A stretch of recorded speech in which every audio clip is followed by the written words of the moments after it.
Today we're going to do a little tutorial on the IV Surface function that's embedded in the Trader Workstation. This is a very powerful feature for looking at options pricing, but one that needs a bit of explanation for new users. So we're going to walk you through it right now. To access it, you would click the New Window button at the top left that we see here on the Trader Workstation. I'm going to click on that. That brings up the drop-down. I'm going to scroll down into the Option Analysis submenu, which here is in roughly the middle of the screen. And moving along in here at the lower end, Interactive Analytics. And at the bottom of that is the 3D Volatility Surface. That's what we're going to be talking about today. So I'm going to click on that. I'm going to select the symbol SPY, which is a very good proxy for the market. Enter, which will prompt me just to make sure that I'm using SPY. And then it's going to populate a graph on a browser tab. It'll take a second to come up, but that's pretty quick. And you can see here we have this 3D graph displayed. Something like this requires quite a bit of explanation, and that's kind of the point of the exercise today. So let's walk through it a little bit. You can see there are three axes befitting a 3D graph. The simplest, of course, is days. We're going to look at 0, in this case is showing 0 to 1,000. K, which is option trader shorthand for strike. And you can see that that's centered sort of around the 277, 278 level, which is where we were trading as we're taping this. And the column over here, the left side column, IV percentage. That's the implied volatility expressed in daily percentage terms. Now, a lot of times you'll see implied volatilities expressed in annualized terms. Option traders really prefer to think in terms of daily volatility terms. Why? Because of your gamma hedging, if you're buying and selling against a long option position and hedging the delta that accrues from the moves, you're more likely to think in terms of what percentage move do I need for this position to pay off. And so it's much easier to do that in daily volatility terms. There's a quick shorthand that option traders use all the time to go from annualized to implied and back and vice versa. That's called the rule of 16. What we would do here to annualize this number, if you're happier thinking in terms of annualized volatility, which is also how the VIX is a measure expressed annualized, you would multiply by 16. Why? The conversion between annualized volatility and daily volatility is done by dividing the annualized number by the square root of the business days, or vice versa. The square root of the number of business days in a year is approximately 250 to 256. Well, 256 is the square of 16. So that makes a very simple shorthand to go back and forth using 16 as whether you're multiplying or dividing. So in this case, if you want to think in terms of annualized numbers, we're going to pick a spot on the graph here, and this just shows the 5-day implied volatility of a 273-ish strike is 0.73. 0.73 is roughly 3/4 of 16, and so your annualized number would be approximately 12. That's the way you would start to think about this. We're going to shorten the time frame on the graph here because I think it's not all that helpful to look out all the way out to December of 2020 for these purposes. So we're going to shorten it, and we're going to look out only as far as this coming June, which is 114 days. And you can see here, so now the axis with the days stops a little bit over 100, and as we rotate in that direction, you can see it's a shorter graph. Let me just go back to the longer term graph one time just to show you something very useful that's embedded in there. Let me go out for even further than that. I clicked 18, we're going to go out to 20. We'll go to the end of 19, that'll be descriptive enough. Underneath here, it can be a little hard to see, so we'll try to rotate down, but we want the angle, there's a green line in here. And the green line is the at-money implied volatility. You'll see that little legend there in the bottom left corner. And you can see that there is generally an upward slope to the VIX curve, to the vol curve. I shouldn't use VIX interchangeably because it's not accurate, but SPY is generally reflective of VIX in a broad sense. And we'll see the volatility sloping higher for the most part. Here it's, if we hover over it, the 576-day vol, is implied vol of 1.03, which would be a bit above 16. It's hard to get the angle in there, but that number is going to be a little bit below that and a little bit below that as we go closer. But looking out that far really isn't all that helpful, but I just wanted to do that from the point of view of the graph. You can see as we look over, let's say, the next 4 months, 5 months period, 114, remember that's trading days, not calendar days. You can see that the vol curve in here, it's a little tough to see, but it's a bit choppy. First of all, you're going to get reflections of economic events. There may be economic data on a particular day. As we get into the real granularity of SPDR, which has multiple expirations even within 1 week, you get some granularity in terms of when there's a Fed meeting, when there's economic numbers. So you can see these little humps in here. But for the most part, if we look on a side view, you'll see that the curve is pretty flat. Which is not normally the state of affairs. Normally you would see a volatility curve with an upward slope to it, as you would see for almost all futures graphs.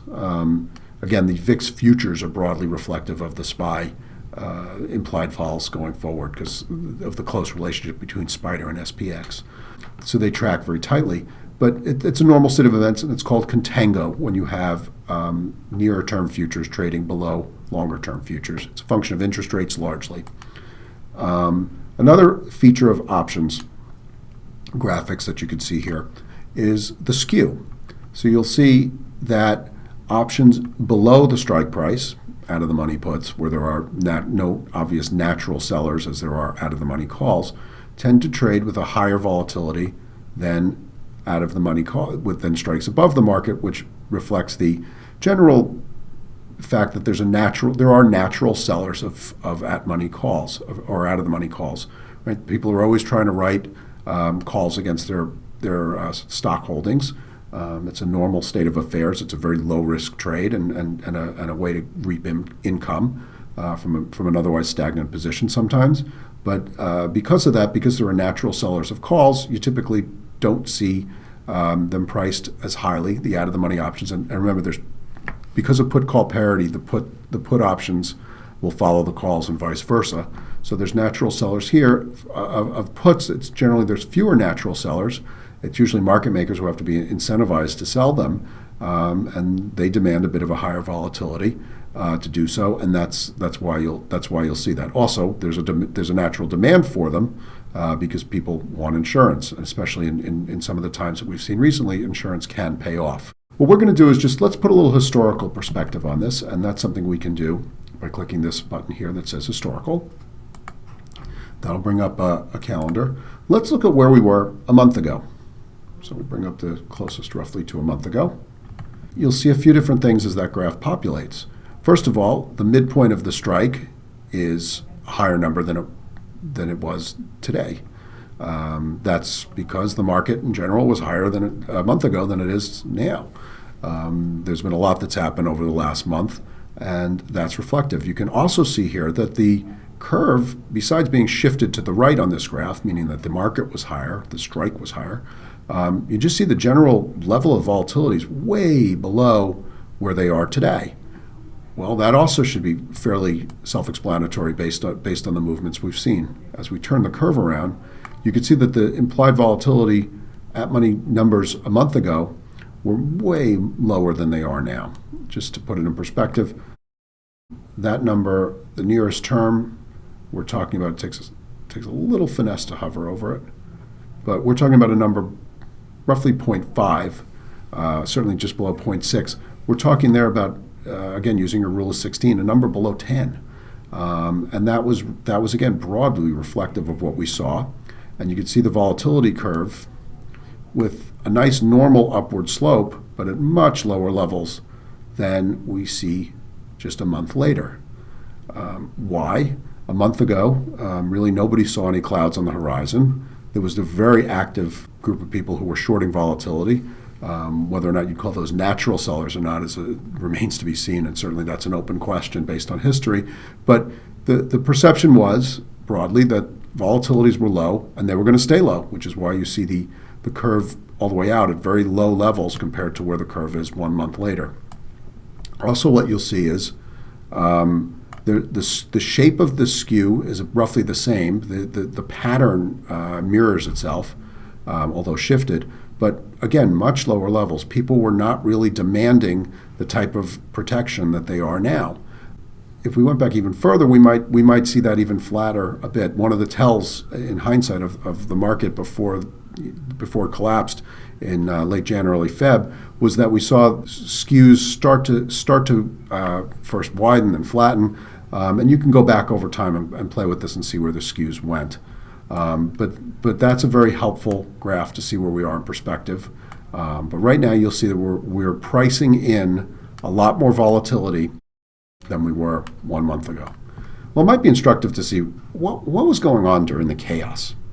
So we're going to change the date on the historical. We're going to go to February 6th, which was one of the crazier days in the middle of this. Now all of a sudden, you have a very different picture altogether. This orange graph is roughly 2 weeks ago, and this blue graph is where we are today. You'll see that it is generally lower in terms of the strike prices on the spiders than we see today. And you'll see the volatility is significantly higher. The bottom of these skew curves is well above, pretty much is almost at the highs of the current curves. Well, that's to be said because that was pretty much the height of the short squeeze in volatility that we saw. And that short squeeze is very reflective in this curve that you see in here, the red line. Those at-money vols are in what we'd call severe backwardation. Backwardation being when near-term prices are higher than further-term prices. In a positive interest rate environment, you don't expect to see backwardation unless there's some scarcity. And one would argue if there was a real short squeeze in volatilities at that point, there was scarcity. People were demanding volatility. They needed to cover, and they were unable to do so very easily, and the prices were much higher in the front than they were in the back. But you'll also see the level is higher because since then we've tended to rally quite a bit, and so the market's feeling a bit more sanguine. So you'll see where we were in extreme backwardation a couple of weeks ago. Now we are in flattish, maybe moderate contango. That's what a few up days in a row will do for you. But remember, we're not back to where we were a month ago. So the market is telling you that things are changed. They may be getting back to normal, but they're getting back to normal in a different way.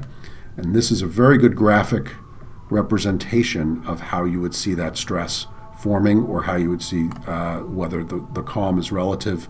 And what is it relative to? How is it relative to today? We can do one day versus another day.